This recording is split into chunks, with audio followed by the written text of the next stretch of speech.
Vamos iniciar então a nossa programação do dia e começa agora a primeira palestra com o tema Inovação no Setor Público, Diplomacia da Inovação, uma abordagem holística com o conselheiro Dr. Ademar Seabra, que já estava aqui conosco, chefe da Divisão de Ciência e Tecnologia do Ministério das Relações Exteriores.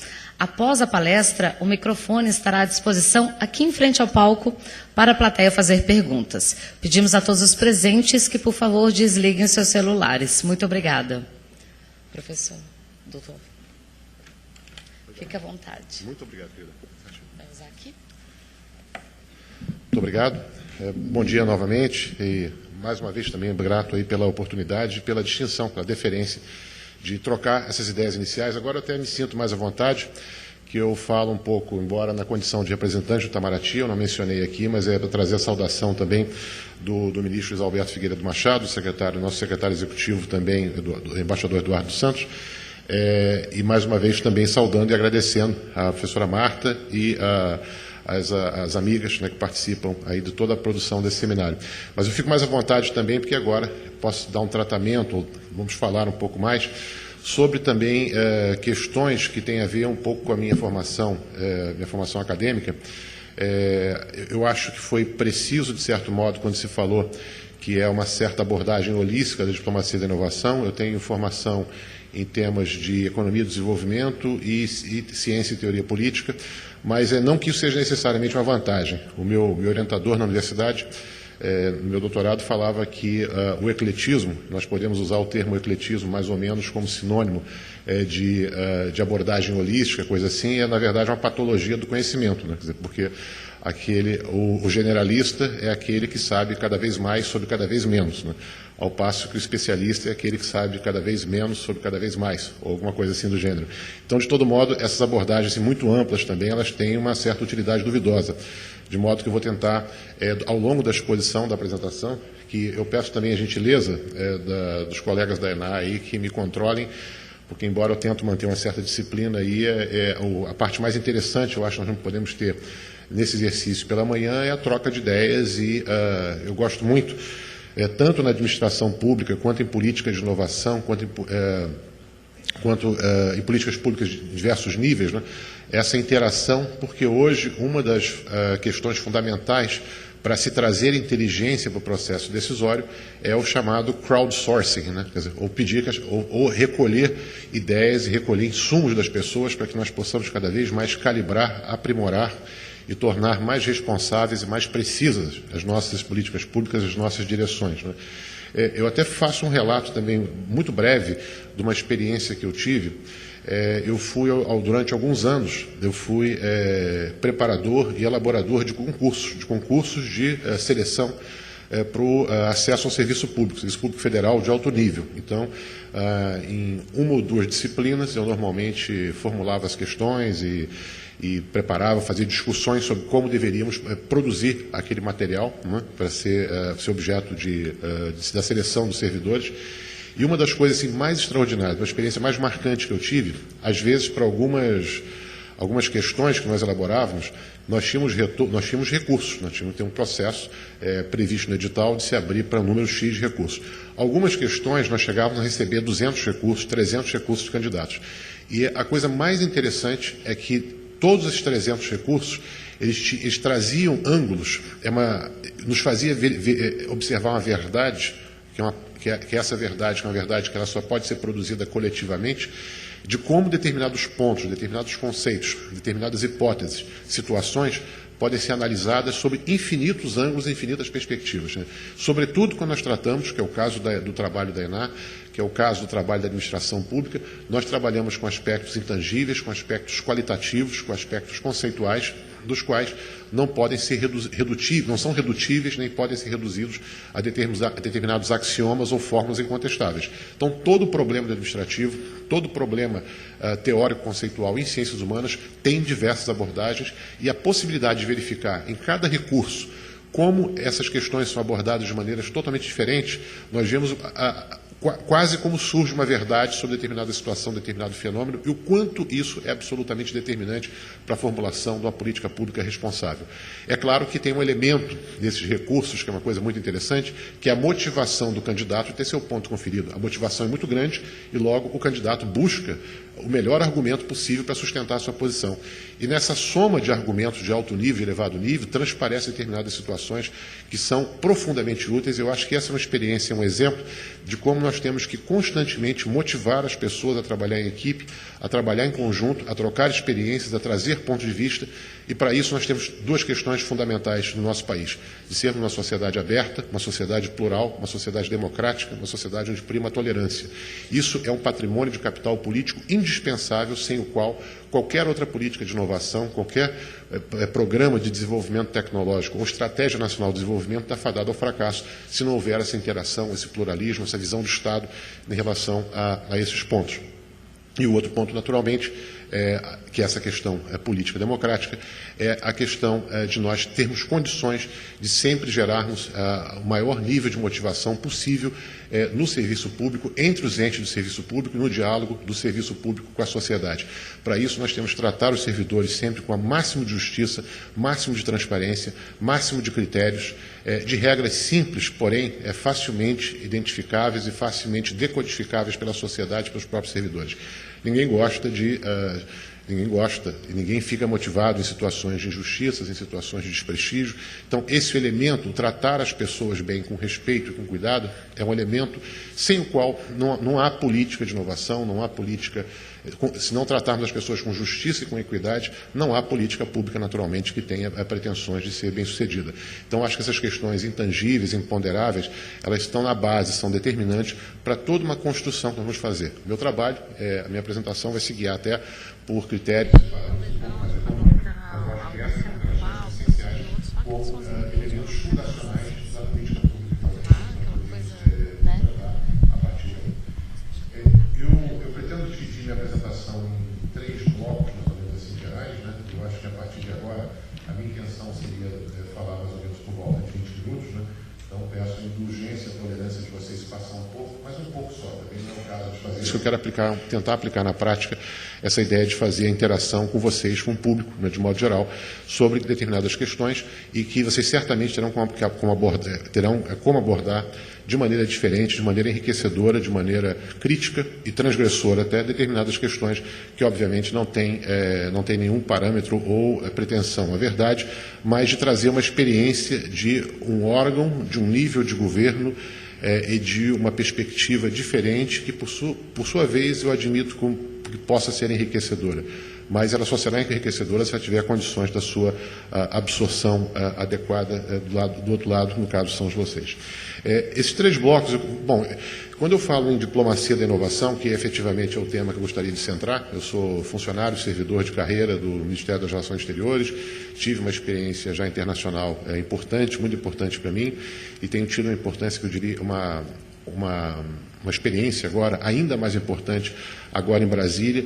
Eu diria que mais importante do que tudo isso é essa interação que eu tenho tido recentemente com a sociedade brasileira de modo geral, quer dizer, com determinadas instituições, entidades, né, níveis de governo, setores e atividades econômicas que são profundamente indispensáveis, porque é a sociedade que deve informar a elaboração de políticas públicas e não o contrário.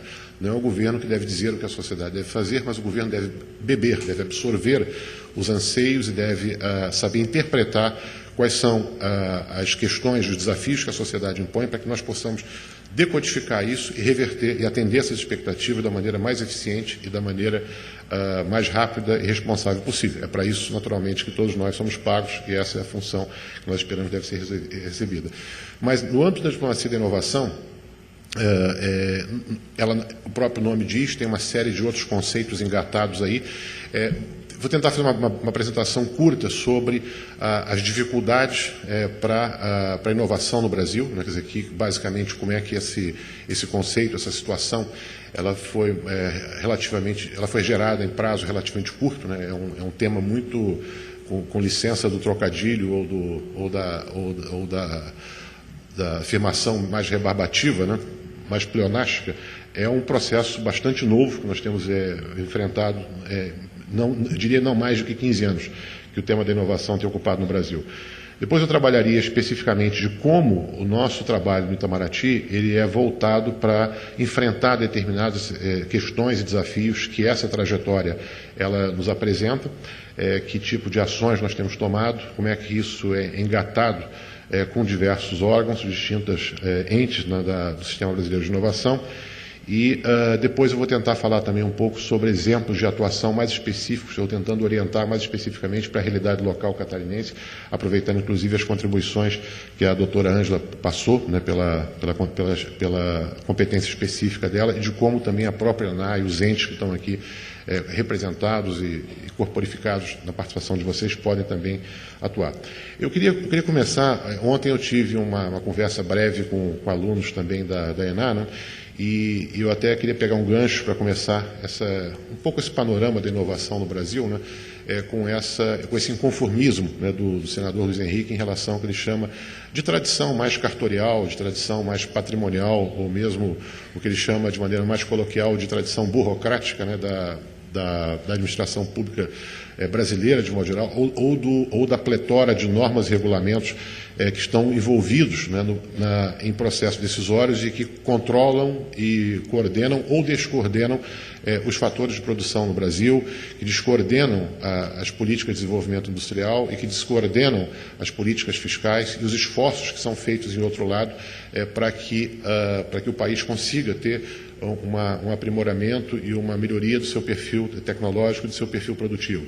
Se nós temos políticas hoje em dia, que são políticas muito bem-vindas, são políticas hoje que são bem formuladas até do ponto de vista hipotético, elas guardam às vezes uma característica muito linear diante de outros elementos que são profundamente disfuncionais, que tolhem a iniciativa e tolhem a efetividade dessas políticas. O exemplo que eu me refiro que foi um artigo que eu li, é um artigo recente de abril desse ano, que realmente causa profundo desalento, né? Quer dizer, que é um tema, é a base, digamos, nós temos que imaginar. É da fábrica da Gillette do Brasil, em Manaus, né? Essa fábrica, ela é uma fábrica que funciona na Zona Franca de Manaus, e nós imaginamos que os habitantes da cidade de Manaus, os manauaras, eles precisam barbear-se ou precisam comprar produtos de toucador ou produtos de higiene que são fabricados pela Gillette do Brasil, em Manaus, na Zona Franca, no núcleo da Zona Franca, e que, portanto, goza de determinados incentivos, determinadas isenções fiscais para poder operar nesse ambiente mais difícil. A fábrica, o habitante de Manaus, ele não compra os bens produzidos pela Gillette do Brasil diretamente na Zona Franca, ou a Zona Franca, por sua vez, não distribui os bens que ela produz ali mesmo num raio de 20 quilômetros, que seria, digamos, em atenção ao mercado consumidor da cidade de Manaus. Primeiro, toda a produção da Gillette do Brasil, que tem a pretensão de gozar dos benefícios fiscais a que faz jus, ela tem que passar por um processo de homologação fiscal, tem que passar por um processo de regulamentação e conformidade de normas. Toda a produção, então, uma vez terminada determinados lotes, esses lotes são embarcados em navios, né, que são em Manaus mesmo. Esse navio vai até Belém. De Belém, na cidade de Belém, é trocado por um outro navio que faz toda a cabotagem da costa brasileira até chegar no Porto de Santos. Ao chegar no Porto de Santos, ele sobe por caminhões a Serra do Mar, até chegar no pátio de inspeção da Polícia Federal, da Receita Federal, onde, então, todo esse lote ele é certificado, ele é homologado, ele é catalogado, e, a partir daí, tem a distribuição, tem a autorização para que essa produção seja distribuída para o resto do Brasil, inclusive para Manaus, onde faz todo o percurso inverso até chegar à cidade novamente, e, ao chegar à cidade novamente, isso é distribuído no mercado local. E a pergunta é quem é que paga essa conta, né? Quer dizer, essa conta não imaginamos que seja, não é a Gillette do Brasil, nem é o inspetor da Receita Federal e muito menos nenhum ente público que paga essa conta. Nós sabemos quem é. E não pode usar também as estradas são perigosas, tem assaltos, tem buracos. Então, a solução do navio é a solução, até agora, me falta a palavra melhor, mais racional, digamos, foi encontrada para enfrentar essas questões. Então, isso é só uma anedota, quase que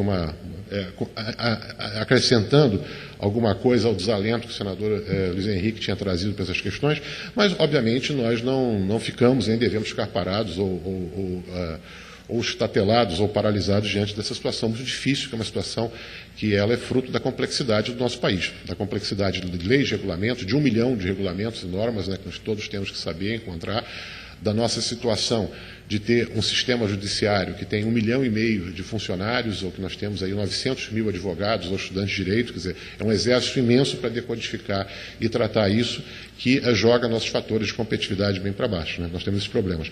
Mas, eu diria, isso tem teve uma certa contrapartida, em tempos não muito longínquos, né? A partir de 99, por exemplo, são criados os fundos setoriais no Brasil. Esses fundos setoriais tiveram um papel muito importante, que é a necessidade de desenvolvimento tecnológico justamente dos setores econômicos mais competitivos que nós tínhamos, naquele período de virada dos anos 90 para o século atual. E como exemplo, esses fundos eles foram empregados depois, foram utilizados em épocas sucessivas, e que inspiraram, digamos assim, a conformação de uma política de inovação no Brasil. Nós não tínhamos nada parecido com isso. Nós tínhamos, sim, política de pesquisa importante. Nós tínhamos aí a própria FAPESC, embora recente, nós tínhamos entidades mais antigas, como a CAPES e o CNPq, que desde os anos 50, digamos, trabalhavam para dotar o Brasil, o país, de uma infraestrutura científica razoável, que ajudou a posicionar o Brasil numa situação também muito importante, razoável em termos de política científica e tecnológica. Nós temos hoje, embora eu não vejo esse número com muito otimismo ou alento, de sermos a 13ª potência científica mundial, quando somos a 8ª economia do mundo, mas há um descompasso em relação ao que poderíamos fazer mais, mas de todo modo acompanhamos a boa ciência que se faz no mundo de modo geral. O Brasil hoje tem uma liderança importante, né, e que escapa, digamos, de algum modo, ou que apesar desses controles, dessas desfuncionalidades, dessa irracionalidade que toma conta das políticas públicas para inovação em grande medida no Brasil, ou de logística e infraestrutura, nós conseguimos uma liderança importante na área, por exemplo, como vacinas, imunobiológicos. O Brasil hoje tem uma liderança mundial e conversa de igual para igual com isso. Nós somos líderes mundiais em pesquisa agrícola tropical. Nós temos uma liderança muito importante em energias renováveis, né? E também em diversas áreas médicas, né? Quer dizer, o Brasil produz hoje cerca de 9% dos artigos científicos mundiais na área de ciências agrárias e energias renováveis. Temos uma produção muito além da nossa média em áreas como odontologia. Então, o Brasil construiu uma base científica importante, recomendável. Eu diria que, muito raramente, de maneira muito quase que episodicamente, nós teríamos que ter um aluno brasileiro, por exemplo, que precisasse estudar graduação no exterior. Nossas graduações são muito bem equipadas, apesar de todas as dificuldades e distorções. As distorções que nós verificamos sérias são no ensino básico. Isso é um elemento que eu diria fundacional. Eu acho que tudo que foi dito aqui, o secretário Vinícius falou da dificuldade de se atender ao telefone, como é que ele falava com o sotaque catarinense, que eu não sei reproduzir, é o gabinete, não é? Acho que desde a questão do telefone até a questão da logística, da infraestrutura e da irracionalidade do nosso sistema, obviamente que a base é um sistema educacional muito deficiente ainda. E eu não me refiro só à questão de indicadores do IDEB, não. Me refiro a indicadores muito mais sérios, que é a participação brasileira, por exemplo, nas tábuas do sistema PISA da OCDE, no sistema PISA de outros indicadores globais de qualidade do ensino, qualidade de difusão do ensino. Nós temos problemas gravíssimos em áreas como, por exemplo, matemática, apesar de nós termos aí um jovem brasileiro que foi vencedor do Prêmio Mundial de Matemática, Newton. Nós temos deficiências graves também no que nós chamamos de compreensão leitora, né? A capacidade de decodificação de textos simples, né? Que é a base elementar de comunicação de uma sociedade ou de uma civilização. E nós temos problemas igualmente sérios, absolutamente graves, em competências cognitivas, quer dizer, são as condições sociais que alguém tem para o aprendizado e para o intercâmbio de informações e para o intercâmbio de experiências. Então, isso tudo nós estamos muito lá embaixo. Nós estamos em situação muito dramática. Eu acho que isso é a base, é a pedra fundamental negativa que nós temos diante dos desafios sérios que nós temos que enfrentar. Eu acho que um problema que nós às vezes temos que trabalhar, quando nós pensamos em inovação, inovação tem basicamente dois subconceitos diretamente associados.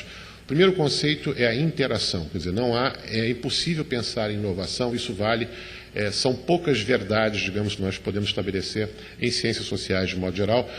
Inovação tem uma série de experiências, como foi dito aqui também, não há como aproveitar experiências de outros países, fazer transplantações artificiais ou buscar exemplos históricos e simplesmente reproduzi-los. Tudo isso é muito temerário. Agora, são duas coisas que estão presentes, digamos, dois elementos. O primeiro deles é a interatividade, né, a interação. Então, não há como pensar em políticas de inovação, isso vale para a ENA, isso vale para o Itamaraty, isso vale para o governo federal, isso vale para as Nações Unidas, todos, sem que haja uma interação cuidadosa entre os entes principais que são responsáveis pelas políticas de inovação e pelo sucesso dessas políticas, pela implementação de políticas de inovação. Essa interação, normalmente, ela se faz de maneira reduzida, de maneira sintética, entre os três grandes entes, que está corporificado nas teorias que nós já conhecemos. Né? Sobretudo a famosa teoria da hélice tripla, né, de um artigo que surgiu na década de 90, né, do Charles Etkovits, sobre a interação entre os órgãos de governo que formulam as políticas públicas de inovação, o setor produtivo, privado de preferência, né, quer dizer, que vai ser alvo e beneficiário dessas determinadas políticas, ao mesmo tempo terá que interagir com o governo, respondendo e trazendo um feedback positivo de como pode receber essas políticas e pretende implementá-las e qual o resultado esperado, e ao mesmo tempo os centros de produção de conhecimento, que normalmente são não exclusivamente, mas indicativamente, as universidades, os centros de pesquisa e desenvolvimento, os laboratórios. Né? Então, essa produção do conhecimento básica, porque nós estamos trabalhando com velocidades diferentes na formulação de políticas públicas. A coordenação, a articulação dessas velocidades, ela é crucial para que tenha êxito uma determinada política num elemento, num patamar, digamos, de primeiro nível, que é a articulação entre esses entes fundamentais. A outra coisa que diz respeito à inovação também, que pode ser considerada, digamos, consagrada pela teoria, é a coevolução de vários fatores que concorrem para o sucesso na política de inovação. Essa coevolução quer dizer, você não pode trabalhar a inovação de maneira linear. Então, eu vou articular os entes e articulando, conversando, tendo uma ideia, uma proposta, implementando e medindo, nós teremos sucesso. Não há para ter sucesso porque pode bloquear, é um conceito de extraordinária sensibilidade, o conceito de inovação. Ele é muito sensível que um problema que afeta um dos fatores dessa cadeia pode fazer desmoronar o programa. Tem um paradoxo aí. O paradoxo é, quando você trabalha com política de inovação, tudo que você faz é bem feito, tudo que você faz dá resultados positivos. Não existe jogar dinheiro fora em política de inovação, em política de desenvolvimento científico e tecnológico. Qualquer ideia que se tenha, qualquer experiência, até qualquer erro, normalmente é positivo. É positivo porque é um caráter de aprendizado. Tudo quando se fala em inovação, inovação é igual a aprendizado. É intercâmbio de experiências. Mas, nessa coevolução de fatores, às vezes pode acontecer que o desprezo por um desses fatores pode fazer colapsar um determinado programa, um determinado modelo. Como, por exemplo, nós acabamos de falar, um sistema educacional deficiente. Não há como, genialmente, nós estabelecermos uma política de desenvolvimento produtivo de alto nível no Ministério do Desenvolvimento e do Comércio, ou as políticas são acertadas, são políticas que eu acho que são absolutamente necessárias, mas se elas não são articuladas com política educacional, não são articuladas com uma política, por exemplo, de indústrias criativas, de ensino técnico fundamental elementar. E eu já faço um parênteses também, que eu espero de coração profundamente que tenha nesse auditório aqui representantes, entre diversas entidades, mas para citar algumas óbvias, né, representantes do Senai, por exemplo, ou da Federação das Indústrias do Estado de Santa Catarina, né, ou de qualquer representação empresarial, que são responsáveis pela formação do ensino técnico do capital humano, que na base será responsável pela correta, adequada e eficiente implementação de políticas de inovação. Nós temos que ter as competências básicas, essenciais em ciência, tecnologia, engenharia e matemática, né, sem o qual a questão da indústria não pode prosperar, né, a inovação na indústria não prospera. Nós temos que ter políticas públicas eficientes e persistentes, e políticas públicas que sejam de Estado e não de governo.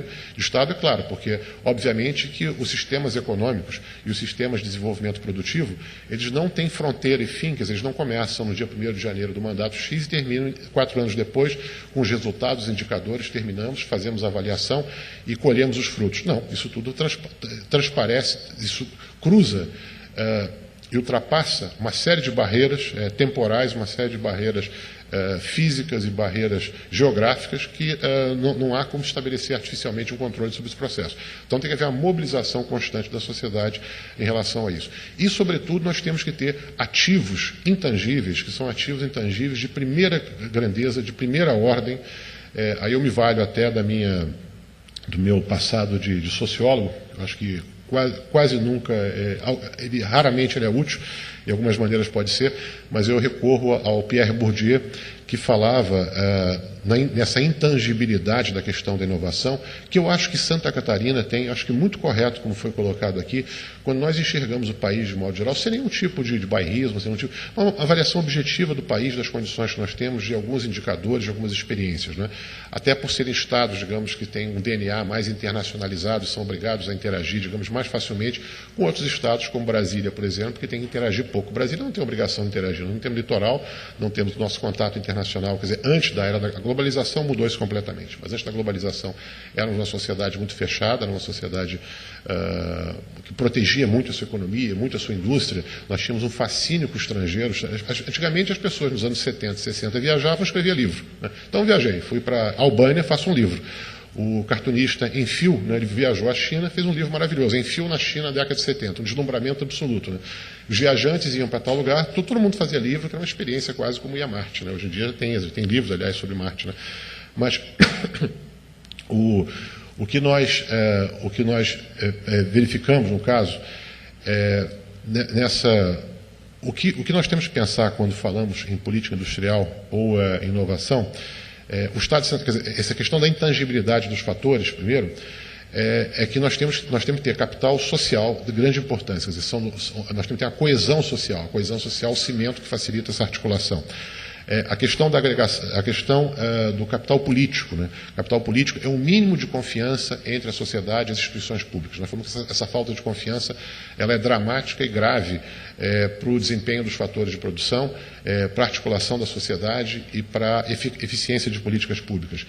O capital ambiental, né? E, sobretudo, o capital humano, né? Quer dizer, que é a qualificação, a formação das pessoas, que é quem vão executar esses programas, esses produtos. Então, nós temos na inovação, no conceito de inovação, que observar essas características, estar muito atentos para ela quando nós tivermos que fazer essa formulação de políticas públicas, e ainda que nós saibamos que nós não vamos resolver ou vamos avançar essas questões em longo prazo, nós temos que ter elas sempre presentes e sempre essa preocupação para que não sejam formuladas iniciativas de maneira compartimentalizada, não interativa e não coevolutiva. Essas são as questões, digamos, centrais em relação a esse ponto que eu acho que nós podemos mencionar.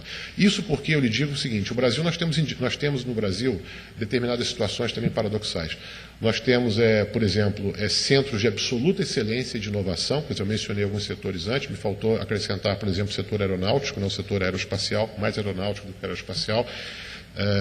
E nós temos diversas ilhas de excelência, né? Nós temos no Brasil hoje diversos parques tecnológicos que funcionam muito bem, inclusive aqui na universidade tem dois deles aqui, o Alfa e o Sapiens, que nós temos muito orgulho de trabalhar com eles. Nós sabemos que, apesar de algumas limitações, eles são uma plataforma de desenvolvimento de determinados setores da indústria que rapidamente tem ganhado passo e acompanhado, digamos, as principais inovações, as principais evoluções tecnológicas do setor na área de microeletrônica, na área de softwares, na área de programação. Então, isso tudo são questões que nós estamos bem atentos a esse tipo de desenvolvimento. E nós temos essas ilhas de excelência também em áreas como a área biomédica, não é? Nós temos aí na área de produção de energias renováveis. A questão toda quando nós pegamos qualquer tipo de livro sobre a história da inovação no Brasil, né? Quer dizer, todo livro que se fala sobre inovação no Brasil, ele começa com um capítulo, começa com um exemplo sobre a indústria do pão de queijo, né? Quer dizer, que é uma indústria muito bem sucedida no Brasil, né?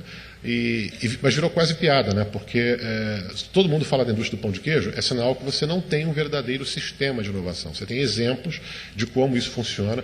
A história do pão de queijo é que inventaram na Universidade Federal de Viçosa uma espécie de processo de criogenia que permite a conservação do pão de queijo por mais tempo. Ele pode ser congelado mantendo as características físico-químicas dele por mais tempo, e logo ele pode ser exportado mais facilmente, e com isso se criou no Brasil, foram abertos 3.800 1.800 pontos de venda de pão de queijo e passou a ser exportado para 18 países com receita, emprego e situação muito benéfica para essa indústria.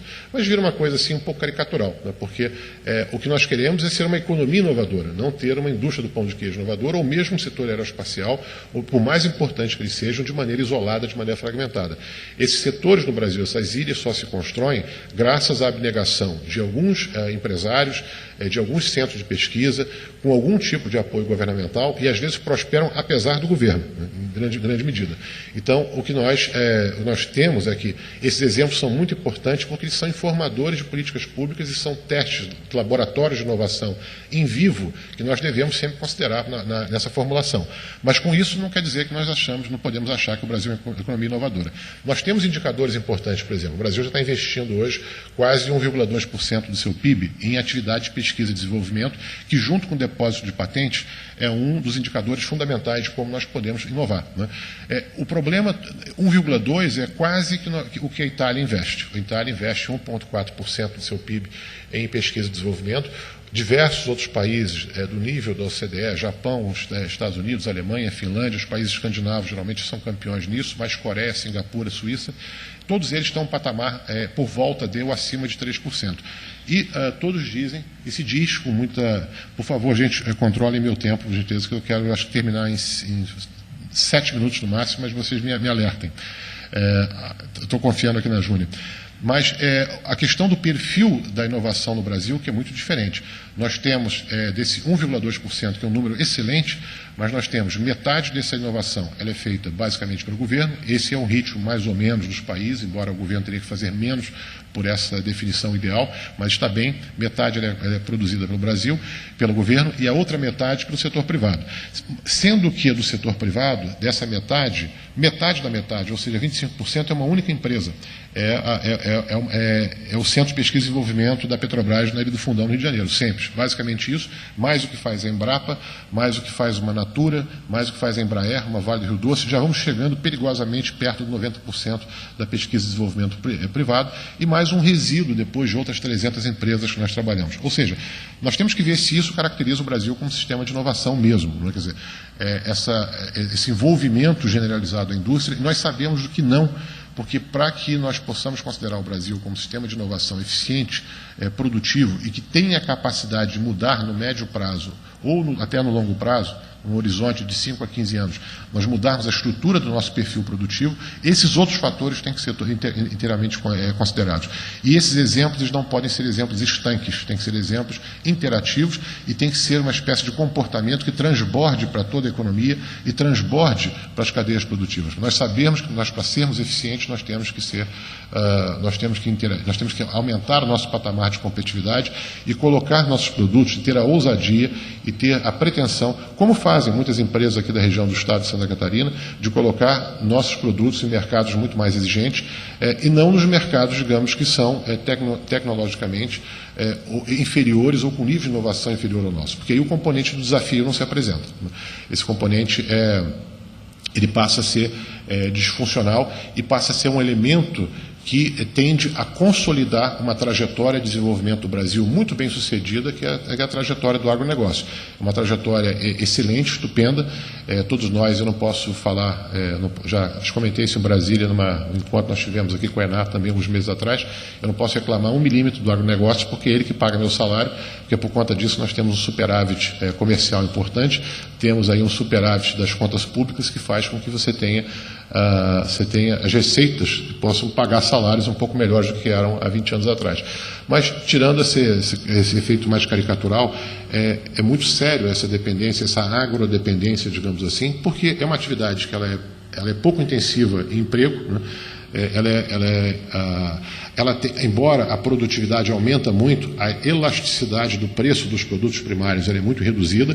Quer dizer, o Brasil hoje produz, por exemplo, 200 milhões de toneladas de grãos, né, contra 53 milhões que nós produzíamos há 25 anos atrás, no começo dos anos 90, né, só que a arrecadação, quer dizer, a receita com as vendas desses produtos hoje, em termos reais, ela é pouco menos de 10% a mais do que nós tínhamos. Quer dizer, nós quadruplicamos a produção, aumentamos 400% a produção, 300%, e aumentamos a receita em 10%. Quer dizer, a elasticidade é muito baixa, tem picos, tem momentos que chega a 50%. Tem estudos aí do IPEA, diversos estudos que falam que o aumento da receita e quando se dobra a produtividade de um produto, da soja, do milho, da carne, o efeito nas receitas de exportação, nas vendas, é muito residual. Jamais ultrapassa 10%. Então, embora sendo um setor muito importante, e é um setor que ele é o responsável hoje pela sustentação do Estado brasileiro e da economia brasileira, por isso mesmo que deve ser considerado um perigo. Porque é um modelo, digamos, muito vulnerável a determinados ciclos econômicos.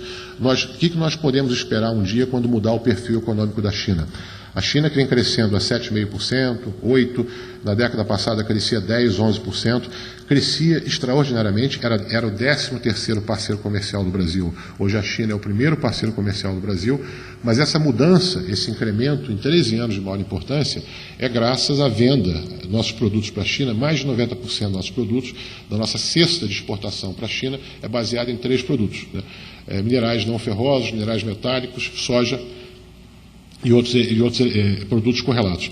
A China vem comprando e absorvendo isso de maneira sustentável, de maneira contínua e frequente ao longo dos últimos anos do Brasil, que fez ocupar essa posição de extraordinária grandeza nas nossas relações bilaterais. A China em Brasília, hoje, para o Itamaraty, talvez seja a grande prioridade hoje, né, por tudo que nós temos em diversos aspectos, em diversos níveis, mas a China vai continuar com esse modelo produtivo para sempre. Quer dizer, se nós decompusermos os índices de crescimento da economia chinesa hoje, vamos pegar aí 8%, entendermos o que significa esses 8%, nós vamos ver que a agricultura chinesa está crescendo por volta de 2%, um crescimento fraco, ou baixo ou normal. A indústria cresce um pouco mais, 3%, e os setores de serviços, os setores altamente intensivos em conhecimento e tecnologia, esses setores hoje em dia estão na fase de 40%. O setor de biotecnologia, pesquisa biotecnológica na China hoje, na área de doenças regenerativas, na área de células-tronco embrionárias, na área, nessa mesma área que nós trabalhamos em epidemiologia, diversas áreas de biomedicina e saúde, isso cresce junto com a pesquisa e com o complexo industrial dessa área, elas crescem por volta de 35%, 40%. Nanotecnologia cresce 30%. Setor aeroespacial na China também está 30%. Quer dizer, é um país que em pouquíssimo tempo, né, conseguiu já mandar JIP à Lua, já conseguiu, está construindo o maior radiotelescópio de todos os tempos, está com um programa espacial altamente ambicioso, construiu um museu da ciência perto de Xangai, que custou $300 milhões, né? Ou seja, é um nível de investimento para a transformação do perfil da economia chinesa que nós imaginamos que daqui a algum tempo vai reverter esse padrão. Porque as economias, por exemplo, europeias e americanas, a participação da agricultura no seu PIB são participações residuais e secundárias, né? O PIB, para um país como a Inglaterra, o Reino Unido, é considerado uma economia imponderável. Eles falam em inglês uma weightless economy, uma economia sem peso, porque mais de 90% da economia é o setor de serviços, é o setor de indústrias criativas, é o setor de turismo. Quer dizer, imagina um país como a Espanha, né, que tem, afundada na crise que estava, um país de 45 milhões de habitantes, mas que recebe 60 milhões de turistas todos os anos. Então, isso é uma importância crucial entender esses fatores intangíveis e como eles contribuem para a sustentação de uma determinada economia, né. Como esses elementos intangíveis, eles desempenham um papel que promovem essa sustentação econômica. E o risco que nós temos, quer dizer, com essa mudança de perfil produtivo da China, de alguns países asiáticos, eles têm determinadas cadeias produtivas de valor no Sudeste Asiático que nós não temos em nível regional, na América do Sul, no Mercosul. Existe uma desfuncionalidade de compra de bens, de produtos agregados, bens tecnológicos, de comercialização e não produção interna na América do Sul, enquanto que no Sudeste Asiático o circuito é totalmente diferente, é um circuito de complementariedade industrial e de complementariedade tecnológica para a produção de bens de maior valor agregado. Então nós temos um risco sério no Brasil de que nós possamos ser condenados até a ocupar um determinado espaço na divisão internacional do trabalho, que é o espaço que nós vemos ocupando em grande medida desde o século XIX, né, que nós sabemos. Então, isso é um desafio muito importante, que eu fico muito feliz quando nós temos aqui, por exemplo, a determinação do senador Luiz Henrique, quando fala a questão de terras raras. Quando ele fala em terras raras, não é a questão do Brasil, o Brasil é um dos grandes produtores de nióbio, de tungstênio, zircônio. tudo isso tem aplicações de grande importância, né? Ou a questão do lítio, né, que nós temos pouco, mas a Bolívia tem a maior reserva de lítio do mundo, né? Por que nós não podemos estabelecer um programa como o Japão fez? O Japão, mais uma vez, a história não pode ser reproduzida jamais. Mas o Japão, nos anos 60, toma uma decisão de criar uma indústria eletroeletrônica de classe mundial e para exportação no mercado global, não para o mercado local ou para o mercado unicamente nacional. E se o Japão não tivesse tomado essa decisão, talvez estivesse até hoje fabricando gravatas de seda, né, que era o produto da exportação, como a Irlanda estaria vendendo uísque, né, e coisas do gênero. Então, esse tipo de salto necessita, obviamente, de visão de futuro, de interpretação e conhecimento dos fatores do mercado global com muita segurança, né, e, ao mesmo tempo, de persistência e determinação interna para perseguir determinados objetivos. Vejam só o tamanho, a complexidade desse desafio. O Brasil hoje é uma potência na área de pesquisa biomédica. Nós temos centros de pesquisa extraordinários, temos uma indústria de nível médio muito bem consolidada, temos uma associação, um grupo Farma Brasil, que reúne as principais farmacêuticas brasileiras e que tem um projeto, uma estratégia de desenvolvimento muito bem consolidada, uma associação nacional de laboratórios e medicamentos, que tem uma estratégia muito robusta em relação a isso. Mas como é que nós vamos poder aproveitar as moléculas da nossa biodiversidade se nós tivermos que enfrentar um processo de investimentos caríssimos, de bilhões de dólares, num prazo longo, para desenvolver uma determinada molécula, sabendo que um laboratório internacional concorrente mais experiente pode chegar a esse resultado antes de nós e fazer gorar o investimento que nós realizamos até agora. Isso requer um planejamento estratégico, uma visão de Estado, uma visão de administração pública, uma visão de estratégia nacional do desenvolvimento, né, que seja conformada nos níveis local, no nível regional, no nível nacional, da maior qualidade e com maior conhecimento das circunstâncias que incidem sobre a formulação dessas políticas de inovação. Uma palavra, então, sobre o que nós podemos e queremos fazer em Brasília. É muito simples, nós temos essa estratégia de diplomacia da inovação, que eu diria, que é conversar com os senhores e senhoras aqui, em Santa Catarina, por exemplo, né? Nós sabemos que há setores, mencionei esse do setor farmacêutico, mas nós temos setor eletroeletrônico, temos setor de biotecnologia, o setor de indústria aeroespacial, o setor de nanotecnologia, que tem determinadas estratégias. Todos esses setores nós temos participação industrial importante. Não tem impacto no PIB, esses setores, quer dizer, o setor de nanotecnologia no Brasil, que é o setor do futuro, o setor de manufaturas aditivas, por exemplo, impressão 3D. Aliás, mais uma vez eu menciono aqui o Senai, porque é o centro Instituto Senai de Tecnologia sobre superfícies e manufatura avançada que vocês têm aqui em Joinville, né? Então, isso é um dos elementos, instrumentos assim, absolutamente essenciais para interagir com esses setores e ver como esses setores podem se desenvolver e ocupar uma expressão econômica cada vez mais relevante. Mas o que nós fazemos é conversar com os agentes públicos, privados, com as universidades, com os estados, de algum modo, e procurar entender quais são as demandas, mais uma vez a questão da sociedade, né, as demandas que os setores produtivos nesses lugares, ou que setores produtivos organizados em nível nacional, através das suas confederações ou confederações, apresentam, quais são os planos estratégicos.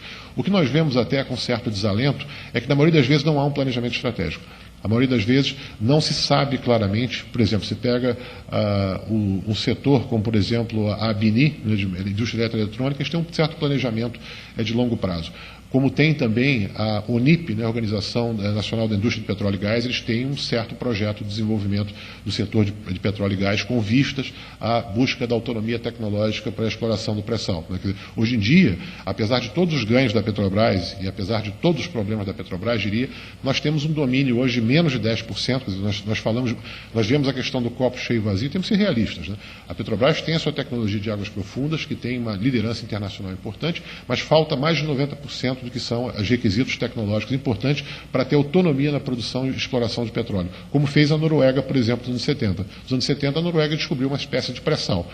Imediatamente, a Noruega foi para o Texas, foi para as universidades americanas nos Estados Unidos, outras universidades europeias, e criou um programa de capacitação de aprendizado de como eles, noruegueses, poderão fazer a exploração desse setor.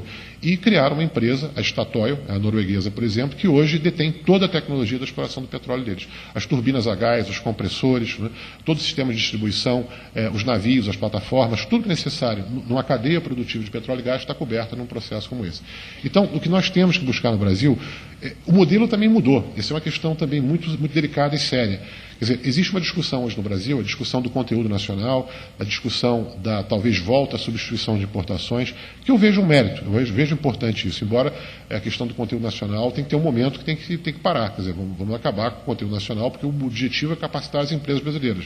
Não pode ser um programa ad infinitum.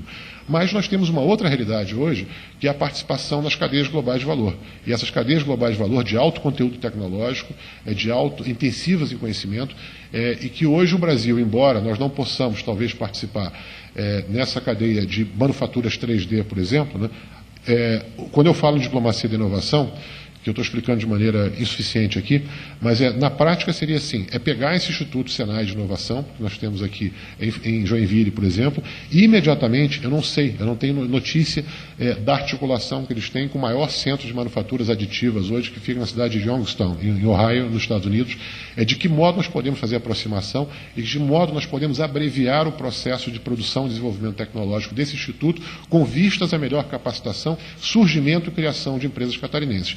Para isso acontecer, eu vou precisar do Estado de Santa Catarina funcionando bem. Eu vou precisar da ENA ajudando, junto com outros centros de pesquisa da própria Universidade Federal ou da UDESC, trabalhando em conjunto para deslumbrar essa estratégia. Vou precisar de recursos para isso. Vou precisar de apoio de entes governamentais no nível federal, nível estadual e até municipal. Essa articulação tem que ser muito bem feita, porque eu não posso deixar, por exemplo, que alguns insumos que venham dos Estados Unidos para cá, nesse exemplo hipotético, fiquem parados 3 meses numa alfândega, por exemplo, a serem liberados porque não tem a regra de conformidade. Né? Ou como foi dito aqui pelo secretário Vinícius, né, eu tenho que descobrir onde é que está, ele mencionou, o principal centro de etiquetagem, o centro hospitalar para determinada rotulação está em Berlim. Né? Quer dizer, naturalmente que a ENA ou a secretaria dele ou qualquer outro órgão não poderá fazer isso de maneira sozinha, buscar esses contatos, vai enfrentar 1000 obstáculos. Nós temos esse ponto, uma embaixada em Berlim que está lá, temos funcionários lá, temos lá cerca de 60 funcionários, muito bem remunerados para padrões brasileiros, né, e que fazem um trabalho em diversas situações, tem que ser muito melhor aproveitados. Quer dizer, nós queremos que eles descubram, e se vocês descubram, nos passam a encomenda e nós a repassamos, muito bem. Mas o trabalho é que esses lugares, essas embaixadas, têm que funcionar como verdadeiros observatórios de inovação. Elas têm que se antecipar a determinados movimentos tecnológicos, a determinadas mudanças institucionais. Outros países têm. A gente vê com certo orgulho, por exemplo, que o Reino Unido tem o sistema, eles têm a Estratégia Nacional de Inovação deles, passa pelos o SIN, né, é um sistema internacional de inovação, eles têm observadores em 40 cidades do mundo, tem um em São Paulo que fica lá, verificando tudo o que acontece no Brasil e passando informações e se antecipando. Alguma coisa nova está sendo descoberta, já passa imediatamente para o Reino Unido, se eles têm interesse, as empresas ficam sabendo e às vezes compram as nossas empresas de base tecnológica no nascidouro. Antes que elas comecem a se desenvolver, já são absorvidas por uma empresa estrangeira, por exemplo.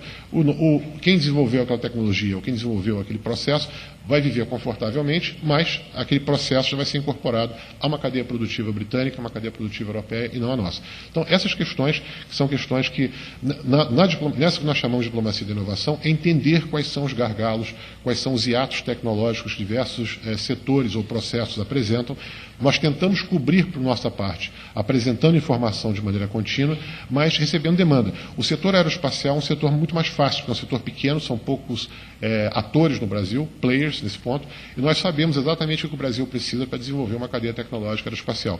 O Brasil, na sua área de satélites, a gente precisa de um sistema de estabilização de órbita que nós não temos, precisamos de uma câmera imagiadora que consegue enxergar através de capa de nuvens, que nós não temos ainda, o desenvolvimento tecnológico local, mas, por sua vez, por simples fato de ter entrado no programa espacial, o Brasil consegue receitas aí de 150 milhões de dólares de PIB, né, na produção aeroespacial, o que é uma ninharia comparado com os 85 bilhões gerados pelo programa espacial britânico, pelos 90 bilhões gerados pelo programa espacial japonês, né, e com toda a interface que isso tem com a sociedade, que se chama produtivo. A nossa realidade é outra, infelizmente. Nós temos um déficit de 12 bilhões de dólares anuais em serviços, setores e insumos de saúde. O Brasil compra hoje sangue do exterior. Nós importamos sangue sangue, porque nós não temos uma fábrica no Brasil que faz o fatoramento do plasma para poder criar os fatores, né, para hemofilia, fator 9, fator 7, para ser distribuído entre diversos bancos de sangue do Brasil e exportarmos, inclusive, na América Latina. Não, nós temos que comprar todo ano cerca de 200 milhões de dólares de sangue, né, e nós temos uma fábrica, nós temos um projeto de uma fábrica de fracionamento de plasma em Pernambuco, da Hemobras, que está demorando muito, né, tá 12 anos que essa fábrica não sai do papel, ou tem dificuldades, ou ela patina esse tipo de situação. Então nós temos que enfrentar essas questões de maneira muito decidida, de maneira muito séria. Não pode ser meias verdades, uma coisa pela metade, improvisada, vamos ver, esperar circunstâncias. Isso é absolutamente necessário que haja essa conformação política. E a construção desse capital político, dessa política de Estado, dessa interação entre os entes, e quando eu mencionei inicialmente para vocês, que vocês aqui em Santa Catarina, vocês têm esses elementos políticos, eu acho que até em sobra, e vocês têm condições, como acho que poucos lugares terão, para poder trazer um perfil produtivo diferente e uma forma diferente de como nós podemos encarar esses problemas. Eu acho que vocês podem multiplicar exponencialmente determinados exemplos locais, até que esses exemplos locais, por imitação, eles virem uma referência, primeiro regional, e que aqueles que não sigam esse padrão de excelência estão fadados a desaparecer. Então, estabelecer um novo benchmarking, uma nova forma de competitividade, isso começa, eu creio, começa muito mais no nível local, muito mais numa articulação, num exemplo local, do que através até de políticas públicas mais ambiciosas que nós temos em Brasília. Dito isso, eu terminaria só com um último exemplo. Ontem, na conversa com os alunos da ENA, né, foi feita uma pergunta muito interessante ao professor Pierre, que estará aqui com vocês, né, Michel Poirot, que estará aqui com vocês.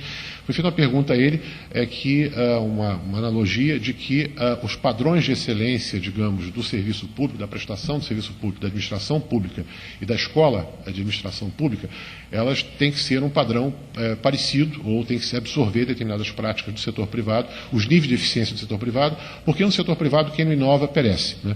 Então foi feita a colocação dessa maneira, né? Eu achei muito interessante, mas discordei um pouco, que nós temos que ver que tipo de competitividade privada nós estamos falando. O título desse seminário aqui é Business Intelligence, né, inteligência corporativa. Que tipo de inteligência corporativa nós estamos falando aqui, né? A inteligência corporativa para a administração pública federal, de modo geral, ou inteligência corporativa das próprias empresas? No caso do Brasil, não é um bom exemplo. Não é um bom exemplo que nós dizemos ainda. O setor privado brasileiro ainda é deficiente em inovação. Nós não podemos pensar política pública pensando na WEG Motores, achando que o Brasil é feito à imagem e semelhança da WEG Motores. Não é o contrário. Feliz ou infelizmente, acho que mais infelizmente, a WEG é uma exceção. E esse padrão nós queremos que seja transplantado como padrão da Braskem, como padrão da Embraer, de outras empresas inovadoras, mas são empresas, digamos, ainda que são exemplares e somente exemplares. Elas não têm o poder de constituir um sistema de inovação no Brasil. E essas questões têm que ser levadas em conta, mas vocês têm uma profusão. Eu acho que os atores, os entes que são necessários, todos eles são muito bem capacitados aqui. Existe um grau de coesão social importante, embora longe do ideal, imaginamos também. E é importante que haja uma predisposição, haja uma compreensão das diversas forças políticas, que isso é um projeto de Estado, diria, de Estado de Santa Catarina e de Estado nacional brasileiro também, e que tem que transcender determinadas veleidades ou determinadas preferências ou até determinadas inclinações que são absolutamente conjunturais. Isso é muito severo. Os países fazem isso de maneira diferente. Ou países, sejam eles países ditatoriais, como é o caso, países de sistema político mais fechado, como é o caso da China, ou como foi o caso da Coreia nos anos 70, que criou um extraordinário sistema de inovação. Nós não podemos achar que para criar inovação nós temos que começar de algum modo, restringir a nossa sociedade. Pelo contrário, as sociedades mais inovadoras são as sociedades mais abertas. Isso é uma correlação de causa e efeito determinante na história da inovação de determinados países. Mas nós temos que ter um aprendizado e uma maturidade de que essa abertura ela sirva para nós recolhermos insumos e experiências de todos e que não nos sirva para dividir. A democracia não serve para dividir, não serve para separar, não serve para antagonizar. Ela serve para juntar experiências, para enriquecer experiências e trazer uma síntese da verdade que seja que reflete melhor as necessidades e desafios do nosso tempo. Muito obrigado e eu estou muito satisfeito e feliz mais uma vez de estar com vocês e inteiramente disposto a que essa conversa que eu tenho com vocês não seja uma conversa unicamente conceitual, mas que eu possa também ajudar na prática e na implementação de coisas que vocês venham a decidir. Muito obrigado. Obrigada, doutora Demar Seabra. Abrimos o microfone neste momento para a plateia fazer perguntas. Peço que o senhor permaneça mais um pouco conosco, por favor. Se não tiver, eu tenho várias perguntas, mas tudo bem. Né? Espero que decidam.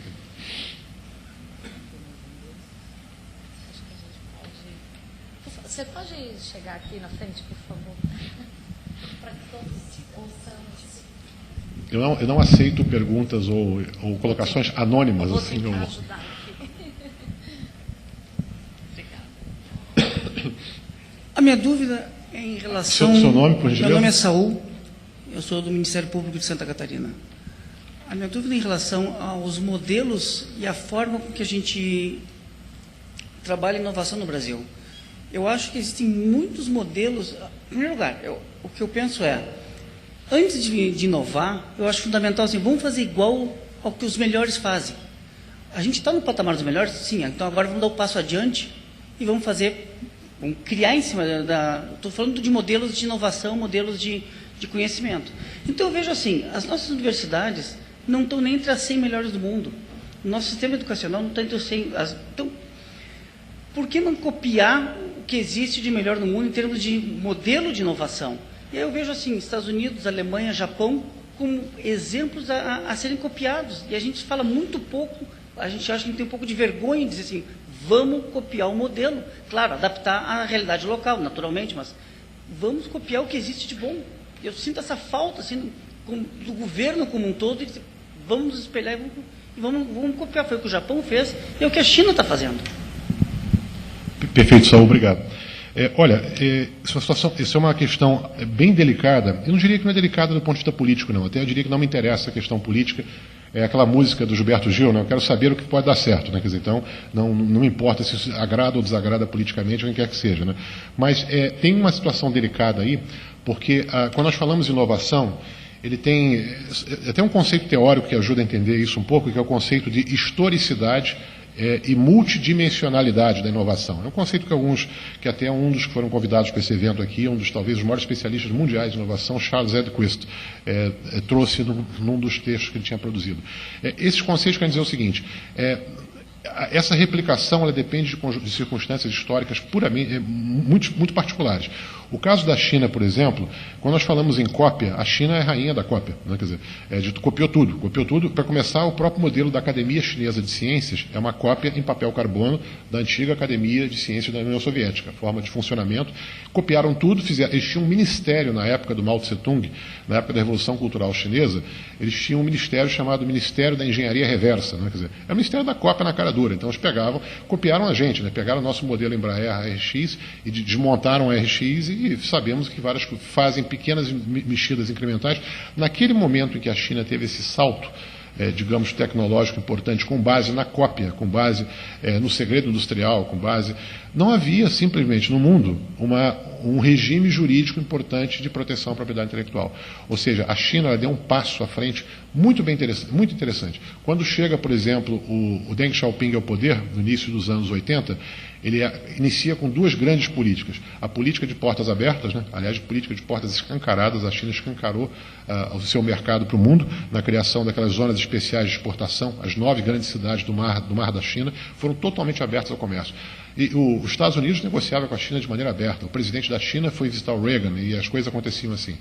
E a outra coisa foram as 4 grandes modernizações, em que ciência e tecnologia também eram um aspecto desse. Só que você não tinha, na época, a China tinha criado uma base, durante os anos 80, eles investiram muito nesse desenvolvimento tecnológico próprio, mas não havia esse regime. Quando o regime de proteção à propriedade intelectual surge com os acordos TRIPS, né, na rodada Uruguai do GATT, isso vai se implementar firmemente nos anos 90, a China começa ao contrário, fazer o trabalho, o dever de casa de participar da globalização. A China entra para a OMC, entra para a Organização Mundial da Propriedade Intelectual, entra para a Organização das Nações Unidas para Desenvolvimento Industrial, cria uma lei de sociedades anônimas, uma lei de remessas de lucros, cria as bolsas de valores, mas tudo isso eles fazem depois que já tinha a base tecnológica bastante bem estabelecida. E o que acontecia com o Brasil nos anos 80? Anos 80, as reservas cambiais brasileiras foram a zero, nós tínhamos a inflação galopante, crise econômica generalizada, né? Moratória, no início no governo Sarney, na véspera da Constituinte, 88. Então, a China era um país recém-industrializado, começando a industrialização. E mais ainda, Coreia, Hong Kong, Taiwan, Singapura, né? E nós estamos afundados na crise. Nós começamos, nos anos 90, a buscar algum tipo de adaptação, de ajuste a esse cenário internacional. Nós até copiamos coisas. Eu queria até ter falado com um cônsul francês aqui, ver se ele se lembra disso, mas nós copiamos quase que integralmente a Lei de Inovação. A Lei de Inovação 2004, que é uma lei brasileira boa, tem uma série de bons instrumentos, é uma lei que foi copiada da Loi d'Innovation Française. Foi copiada e está aqui, né? O problema, aliás, Santa Catarina tem até um caso, que parece ter um pesquisador de Santa Catarina que foi indiciado pelo Tribunal de Contas da União, porque ele ousou utilizar a Lei de Inovação. A Lei de Inovação permite, está dizendo lá claramente, né? Tem lá um artigo da Lei de Inovação que diz que as empresas privadas podem contratar pesquisadores de universidades federais para atuarem nos laboratórios das empresas privadas, recebendo parte de royalties e depósitos de propriedade intelectual, sem perder o salário da universidade, ao mesmo tempo ganhando por fora do setor privado. Alguém tem coragem de fazer isso aí? Eu não tenho, viu? Dar aula eu tenho coragem de fazer. Eu posso dar aula em universidade particular, receber direitinho, se for o caso, ou dar aula de modo geral, fazer pesquisa. Minha área é a área de ciências humanas, é uma área suspeita, né, etc. Agora, alguém vai receber dinheiro se eu receber dinheiro de empresa, eu como diplomata, claro que aí a vedação é pública, não estou trabalhando como pesquisador, como diplomata. Obviamente que eu vou para a cadeia ou tenho que devolver, sou multado. Agora, o professor da Universidade Federal, que está na Lei de Inovação, que pode. As interpretações do tribunal são o contrário. A presidente da Sociedade Brasileira do Progresso da Ciência, Helena Nader, ela fala de uma coisa assim séria, da judicialização da pesquisa brasileira. Ela é mais radical nessas coisas, né, tudo, mas é uma situação muito séria. Quer dizer, a questão da cópia das instituições, eu acho que o Brasil tem que fazer o seguinte, é muito interessante você perguntou, porque o que nós podemos fazer é participar com mais atenção e acompanhar esses processos de maneira... e o Itamaraty tem uma responsabilidade muito grande nisso. Eu acho que nós deveríamos, é opinião pessoal, não é do meu ministério, mas eu acho que nós deveríamos ter uma participação maior na OCDE, porque os parâmetros, os indicadores de inovação, quais são os indicadores de inovação no Brasil? Eu tenho como indicador, são pesquisas feitas em 2005, a Pintec 1, 2010, a Pintec 2, que tem 300 empresas que inovam, que o Brasil investe 1,2%, que mais? Nós depositamos tantas patentes. Então nós temos indicadores muito deficientes sobre inovação ainda. Quando você vai entrevistar um empresário, bate na porta, vem cá, você inovou esse ano? Ah, inovei. O que você fez de inovação? Ah, eu comprei uma máquina italiana para fazer o molde do sapato melhor do que eu tinha, então eu inovei. Não, isso não é inovação, isso é modernização. Ele modernizou o aparato, os fatores de produção dele, né? Mas não trouxe nenhuma inovação para nada. Quer dizer, então aumentou a competitividade do mercado por ter aproveitado a inovação italiana. Né? Ou a mesma coisa que serve, nossos móveis, etc., que a gente fabrica aqui, os italianos vão lá, agregam valor. Até uma questão que eu não mencionei, o Brasil investe próximo da Itália, mas a Itália, o sistema de inovação é totalmente pulverizado. Lá são milhares e milhares, dezenas de milhares de empresas, sobretudo pequenas e médias, que inovam, sobretudo na região norte da Itália, e vendem seus produtos para o mercado da União Europeia. Alguém na Áustria, alguém na França, alguém vai comprar coisa de pequena empresa italiana se não for de alta qualidade, se elas não tiverem essa preocupação com a inovação constante, né?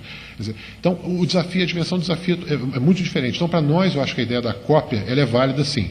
Mas ela é válida, você não pode copiar simplesmente hoje por conta dessas leis, dessas regras duríssimas de propriedade intelectual, ao qual o Brasil está submetido, por mais que nós discordemos de muitas coisas, condições que a China e os países asiáticos não tinham de forma alguma nos anos 70. Estavam livres para voar, livres para copiar, e tem mais, eles copiavam e produziam com uma estratégia muito inteligente. Eu não vou criar uma empresa Samsung na Coreia ou uma Hitachi no Japão para produzir para o japonês ou para produzir para o meu país. Eu quero ganhar o mercado asiático, eu quero competir com o mercado global. O meu parâmetro é sempre o mercado global. Então a cópia, nesse caso, seria modelo institucional de gestão, seria a questão das rotinas produtivas, práticas e programas produtivos, a questão da tecnologia. E isso, hoje em dia, a forma de copiar, entre aspas, que você fala, é através de negociação internacional. Não tem outra forma. Então, nós temos até exemplos bem-sucedidos. A questão do satélite brasileiro com a China, agora, hoje em dia, está com problemas. Nós já tivemos uma paralisação nisso, mas nós chegamos a avançar bastante no setor de satélites, no setor de biomedicina e saúde. Tivemos incorporações importantes, né? Trazendo cientistas estrangeiros para o Brasil, maximizando a presença brasileira, o contato com os laboratórios, centros de pesquisa no exterior, contatos e governo. Temos que intensificar isso muito, né? E, portanto, nós precisaríamos de mais recursos, diria, nem financeiros, recursos humanos, gente capacitada, habilitada para detectar essas possibilidades e trazer para o Brasil. E a boa notícia que nós temos é o seguinte: não tem um país no mundo, dada por experiência própria, de 6 anos no cargo que eu estou lá em Brasília, nenhum que fala, isso aqui não dá, peraí, isso eu não vou transferir. Até tecnologias sensíveis americanas, tecnologias são protegidas pelo International Traffic in Arms Regulation dos Estados Unidos, que é um código de vedação de exportações de determinadas tecnologias. Os americanos estão dispostos a discutir conosco. A experiência nós nunca tivemos acesso barrado a nada, assim, no que diz respeito à nossa possibilidade de acesso às tecnologias, aos laboratórios estrangeiros. O que falta é do nosso lado ter a nossa estratégia de desenvolvimento. O que eu quero chegar? No começo, eu visitei alguns laboratórios, eu não sou da área, ficava absolutamente deslumbrado com aquilo. Não é que bacana, isso aqui é um negócio fantástico. Esse é um Walt Disney tecnológico que eu estou visitando aqui. Mas o que eu quero? O que eu vou cobrar desses caras? O que eu vou precisar deles para incorporar a minha rotina produtiva? Qual a estratégia que eu tenho? Quais são os problemas que eu tenho que enfrentar? E, normalmente, quando você tem a questão do Senai, foi interessante. Com a Alemanha, foi um grande exemplo nisso. Mas a estratégia tem que ser diferente e eu acho que todos têm que contribuir um pouco nessa linha. Desculpa. Obrigada, doutora Demara. A gente tem, devido ao tempo, vamos limitar o espaço para apenas mais uma pergunta. Estamos no nosso tempo limite. Obrigado. Eu queria aproveitar a oportunidade para fazer uma observação geral sobre o evento e depois vincular essa observação com a pergunta. Eu vim representar a FAPESC, que está apoiando esse evento, não é? Mas eu queria fazer referência que, nesse momento, em Santa Catarina, quer dizer, nesse momento não, nesse trimestre, nós vamos apoiar mais de 70 eventos em todo o território de Santa Catarina. O que dá para sentir nessa oportunidade é a importância desse tipo de ação que nós estamos desenvolvendo hoje com esse recurso, que é um recurso público, afinal, e que é repassado para as instituições para que desenvolvam esse tipo de evento de transmissão de conhecimento, de difusão do conhecimento, de ampliação do conhecimento, e assim por diante. Então, a FAPESC é a Fundação de Apoio à Pesquisa e Inovação. Você vê que ela introduziu a palavra inovação quando antes não tinha, né? A FAPESC antes tinha o nome de Fundação de Apoio à Pesquisa Tecnológica, mas não incluía a palavra inovação. E hoje ela é a Fundação de Amparo à Pesquisa e Inovação. Eu queria, então, falar sobre a ideia da inovação, então fazer esse vínculo, porque na FAPESC nós apoiamos projetos de inovação, assim como é o tema central do livro do professor, não é isso? Falo correto, né? É o livro do professor, né? E que é desenvolvido hoje aqui nessa apresentação. Eu sempre tenho alimentado uma ideia dentro da FAPESC que a palavra inovação ela é muito restrita. Quando a gente fala inovação, a gente sempre se reporta a empresas, né? Sempre. A inovação, empresas. A empresa inova, a empresa promove a inovação tecnológica. E a gente quase pouco se reporta a outro tipo de inovação, principalmente aquela que pode ocorrer dentro do setor público, que é a inovação em métodos, em processos, em procedimentos e assim, não é? Então, eu queria ouvir um pouco a respeito dessa abordagem, se eu tenho alguma razão nessa minha inserção. Eu queria ouvir a sua opinião a respeito desse aspecto sobre a conceituação de inovação numa visão mais ampla, assim, que eu vejo. Obrigado, sempre. Se me permite, mas tem só um senhor lá que queria rapidamente falar alguma coisa, talvez incorpore alguma coisa que ele queria falar e para nós encerrarmos. Eu sei que é a última pergunta, mas que eu vi alguém levantar a mão lá, não sei se... Não, tá bom, então tá bem. Tá bem, assim conversamos. Não, então, muito rapidamente, então, uma consideração importante sobre essa questão conceitual. Quando a gente fala de empresa e indústria, né, no caso brasileiro, é um caso assim, essencial, porque nós não temos uma indústria, quer dizer, temos uma indústria importante estabelecida, é um parque industrial muito rico, diversificado, mas é um parque ainda que tem dificuldades severas para inovação. Então, a preferência pela indústria, normalmente, é porque a indústria ela é a fonte número 1 de produtividade. Nós sabemos que uma das questões gravíssimas hoje do cenário, dos fundamentos econômicos brasileiros é a baixa produtividade justamente, é uma produtividade até decrescente e que está estancada simplesmente há 50 anos. Nós temos a produtividade mais ou menos estabilizada para baixo e temos aí um crescimento do PIB per capita brasileiro que é de cerca de 1% ao ano. Então você tem um crescimento muito baixo nos últimos anos, médio, né? E esse crescimento médio vem acompanhado também de uma produtividade do trabalho e dos fatores ainda baixa também. Então isso é uma situação. E a indústria, ela tem um elemento muito mais rápido e forte disso. Ela é a fonte primária de produtividade, é a fonte de agregação de valor e a fonte de competitividade. Isso vale para a indústria e vale para o setor de serviços. A questão do setor público, claro, inovação também não é inovação só em produto ou processo industrial. Todo o ambiente, digamos, para a inovação, que é dado pelas políticas públicas, essencialmente, pelos fatores macroeconômicos e pela infraestrutura física do país, né, esses fatores são essenciais. Uma coisa está totalmente relacionada à outra. Quer dizer, não tem grandes empresas inovadoras que nós temos que ficar aí, não temos estradas deficientes, não temos sistemas ferroviários, aquela questão toda. Mas no setor público tem determinadas coisas, depende do grau de ousadia. Olha, eu acho que inovação do setor público, eu não estou trazendo isso uma proposta para a ENAR, porque eu acho que no Brasil eu tenho realmente receio de colocar essa ideia. Mas no Reino Unido, eles têm, na Inglaterra, eles têm uma instituição, que é a principal instituição de inovação, que aliás a FAPESP está coordenando uma missão muito importante lá. Eu acho que valeria a pena conversar com o responsável por essa agência, o nome dele é Geoffrey Morgan, e tem uma assistente dele também que escreveu um livro chamado Brasil, a Economia do Conhecimento Natural, que é um livro qual, embora muito bem escrito, muito bom livro, um livro muito bom, mas eu luto contra esse livro há 5 anos que eu luto contra ele, que é um livro que busca cristalizar o Brasil na posição internacional do trabalho, que ele tem agora. Mas essa instituição, ela é o NESTA, National Endowment for Science, Technology and the Arts. Eles criaram uma proposta chamada Power to Innovate, o poder de inovar, que normalmente é aplicada ao setor público e à área de educação. Eles deram aos diretores de escola primária e diretores de escola secundária no Reino Unido o poder de suspender qualquer legislação que incida sobre o trabalho deles e que atrapalhe o trabalho que eles vêm realizando na escola. Então, a diretora da escola ou o administrador público em nível local, pode ser na área de saneamento, na área de segurança pública, mas o foco era a educação. Então, tem esse regulamento lá do Parlamento Britânico que obriga a ter tais coisas. Isso aqui tem atrapalhado, criado problemas diretos na minha relação com a base.